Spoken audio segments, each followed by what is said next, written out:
Good morning, and a special thanks to the organizers of the Global Empowerment Summit for their vision and their amazing efforts to make this event happen. And a truly special thanks to Nyla and I think Feroza. Oh, there she is. I've only known you a few months, and I feel like I have some of the best new friends I've ever had. And your amazing attention and responsiveness to everything to put this event together. So thank you so much. My name's Karen Hinken, and it is an honor to be here and represent the University of San Diego and the Joan B. Kroc School of Peace Studies at this event today. We are talking about empowerment today, and that's what really everyone that is involved with the Kroc School represents and focuses on. I'm looking forward to sharing several stories with you of the amazing peace builders involved with our school. Many of them are in the audience today, and I will be introducing them, so please make sure that you connect with them after the event.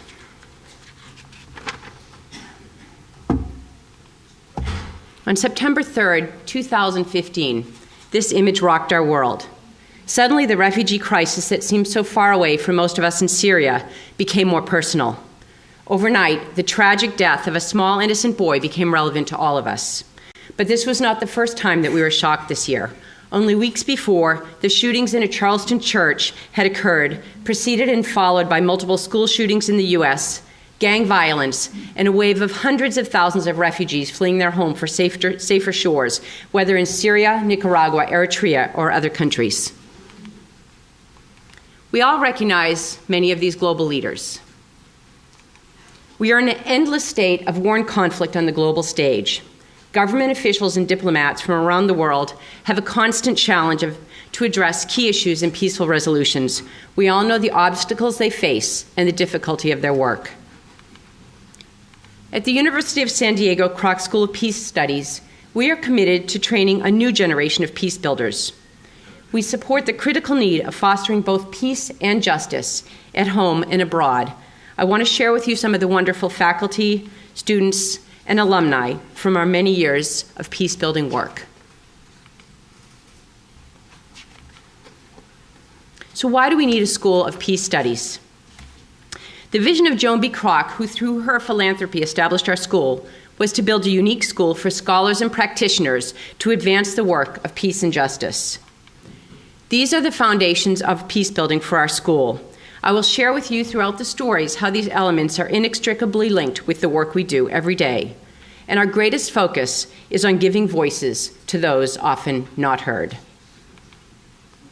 As Zara just mentioned, San Diego is one of the highest regions known for human trafficking in the U.S. Human trafficking isn't something that typically comes to mind as one thinks of the beautiful beaches and sunny climates of America's finest city.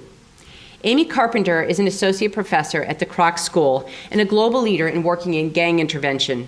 Together with Kroc School master's students, she is currently focused on addressing issues of human trafficking and the relation to gangs in our region. The stories I really want to share with you today are those of our peace builders that have been involved with our school. Chris Yanoff is a 2003 graduate of the master's program in peace and justice. As a middle school teacher in San Diego and working with gang members for 5 years, Chris felt it was not right that most inner city teens know more people who have been shot and killed in the street than go to college. As a response, Reality Changers was begun in May 2001 with $300 and 4 8th grade students in downtown San Diego with the mission of building the next generation of first-generation college-goers. Reality Changers today has now given away nearly $6 million in scholarships, but more importantly, the organization's 500 current students and 1,000 program graduates have earned approximately $77 million in scholarships from all sources, resulting in a better than 12-to-1 return on investment. For those of you who are investors or venture capitalists, you know that's a pretty awesome return. We all like that from our investments today.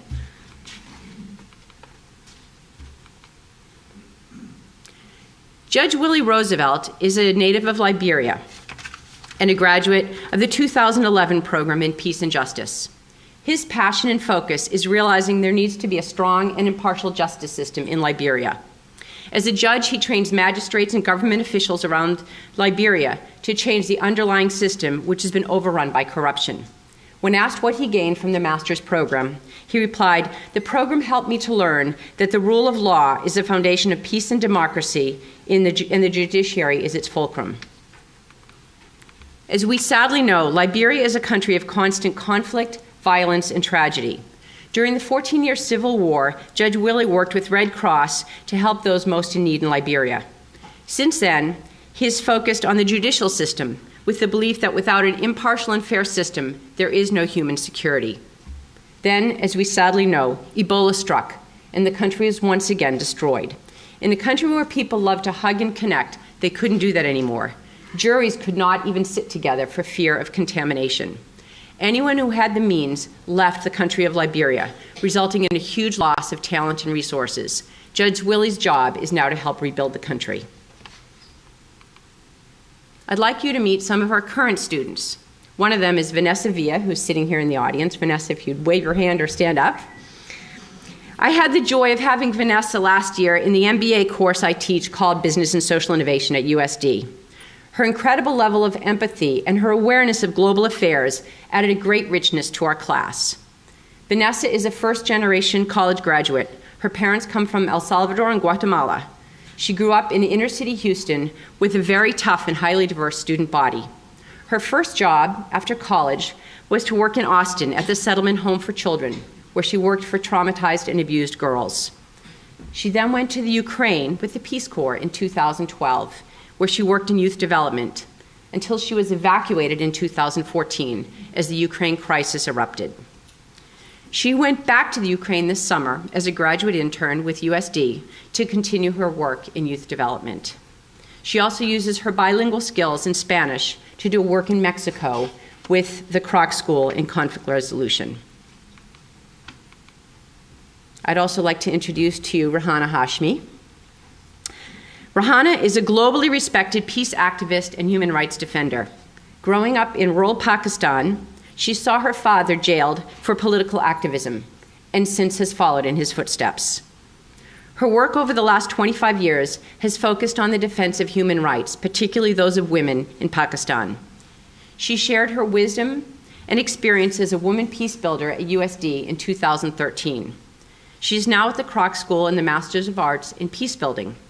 When I asked Rahana why somebody with all of her experience would seek a master's program, she stated passionately, "While my experience has been in the field, there are many new and powerful tools and strategies I have to learn to take my work to the next level, and that is what I'm learning here."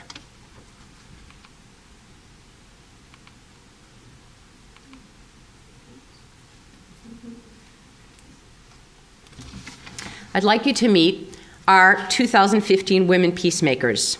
We are honored to welcome 4 amazing leaders from Afghanistan, Namibia, Israel, and South Africa. Women Peacemakers is a leader-in-residence program for extraordinary women working in societies in conflict. Through their 2-month stay with us, they share their wisdom, stories, and experience with students, the San Diego community, and beyond. Today, we have Galia Golan. Stand up.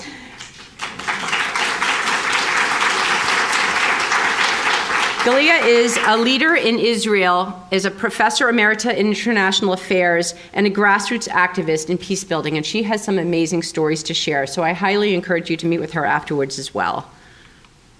Last year, we welcomed Robbie Damlin from Israel in our Women Peacemakers program. Robbie lost her son in 2002 when he was serving in the Israeli Defense Force and was killed by a Palestinian sniper. Her first words when the Army officers came to her door to report on her son's death said, "You may not kill in the name of my son." Robbie is a spokesperson and director of the Women's Group for the Parent Circle Family Forum, a grassroots organization of more than 600 bereaved Israeli and Palestinians who promote reconciliation as an alternative to hatred and revenge. She speaks around the world about the importance of compassion as we face conflict. And then we have our very young peace builders, high school students. Every year, 700 high school students from around Southern California and the Baja region come together in January at USD for the World Link Youth Town Meeting.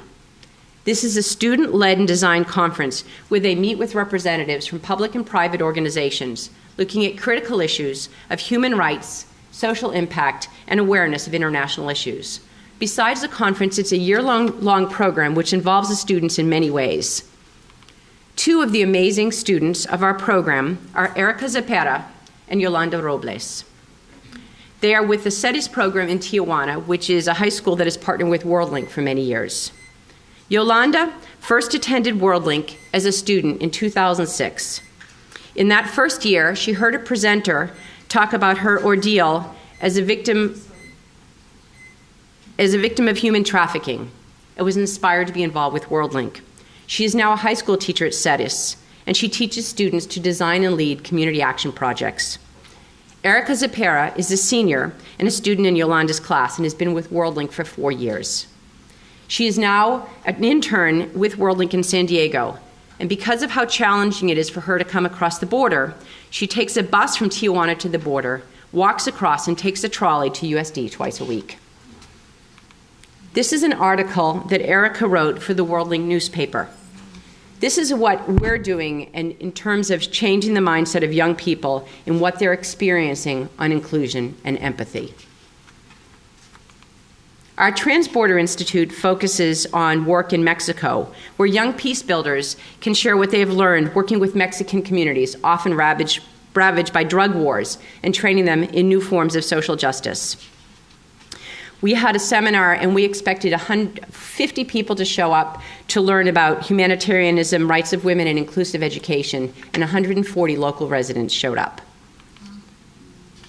Our Social Innovation Challenge might be something you're familiar with. It's run for the last 4 years. Our seed money has gone from $12,000 in the first year to $75,000 last year and includes 7 universities across San Diego. It is a student social venture contest with students generating ideas on social, economic, environmental, and justice issues of their choice. It may be for-profit, nonprofit, or hybrid models. 2 of the successful stories of our Social Innovation Challenge were the Fresh Food Truck. Founded by Teresa Smith, it was designed to bring healthy foods to underserved communities in San Diego. The difference is that customers can use CalFresh vouchers to pay for it. Teresa won $10,000 in 2012 to launch this project. Another project was founded by Fred Behane, born in rural Ghana. He was raised in the tiny house with 12 other foster children. He had the opportunity to move to Accra to attend university, but had no money, so he became a street hawker and local tour guide in Accra to support himself. Through that, he met many amazing people. One of them was a person who sponsored him to come to USD last year, where he pursued his university education and his dream of creating a foundation to create quality education in rural Ghana. Godfred's Foundation is Fred's dream, where he's building low-cost, sustainable private schools in rural villages in Ghana, and that's the school that he built, which has just recently been launched. He won $14,000 at the Social Innovation Challenge last year, matching the $22,000 he had already raised. So I bring you inspiration from our beloved dean, Dr. Patricia Marquez. She shared this message from Yoko Ono, seen in the New York Times a few days ago, to give peace a chance. So I ask you, after you've heard all these many stories of inspiration, what can you all do for peace? Thank you.